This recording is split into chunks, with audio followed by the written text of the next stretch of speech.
I nodded. Yes. And it's a +5 Vorpal blade, too. Shoto bowed again to show his gratitude. Arigato. We rode the elevator back down to my hangar in silence. Just before he boarded his ship, Shoto turned to me. How long do you think it will take the Sixers to clear the third gate? He asked.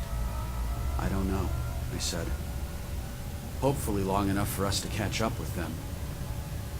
It's not over until the fat lady is singing, right? I nodded. It's not over until it's over. And it's not over yet. Chapter 26.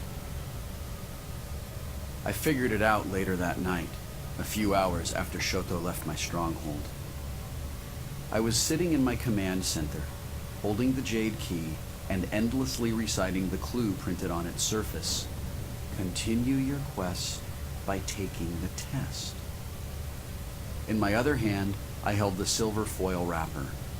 My eyes darted from the key to the wrapper and back to the key again as I tried desperately to make the connection between them. I'd been doing this for hours, and it wasn't getting me anywhere. I sighed and put the key away, then laid the wrapper flat on the control panel in front of me. I carefully smoothed out all of its folds and wrinkles. The wrapper was square in shape, 6 inches long on each edge. Silver foil on one side, dull white paper on the other. I pulled up some image analysis software and made a high-resolution scan of both sides of the wrapper. Then, I magnified both images on my display and studied every micrometer. I couldn't find any markings or writing anywhere on either side of the wrapper's surface. I was eating some corn chips at the time, so I was using voice commands to operate the image analysis software. I instructed it to demagnify the scan of the wrapper and center the image on my display. As I did this, it reminded me of a scene in Blade Runner, where Harrison Ford's character Deckard uses a similar voice-controlled scanner to analyze a photograph. I held up the wrapper and took another look at it. As the virtual light reflected off its foil surface, I thought about folding the wrapper into a paper airplane and sailing it across the room.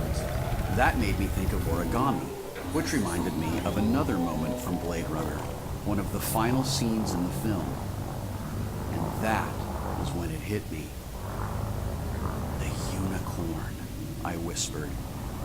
The moment I said the word unicorn aloud, the wrapper began to fold on its own, there in the palm of my hand. The square piece of foil bent itself in half diagonally, creating a silver triangle. It continued to bend and fold itself into smaller triangles and even smaller diamond shapes, until at last it formed a four-legged figure that then sprouted a tail, a head, and finally, a horn. The wrapper had folded itself into a silver origami unicorn, one of the most iconic images from Blade Runner. I was already riding the elevator down to my hangar and shouting at Max to prep the Vonnegut for takeoff.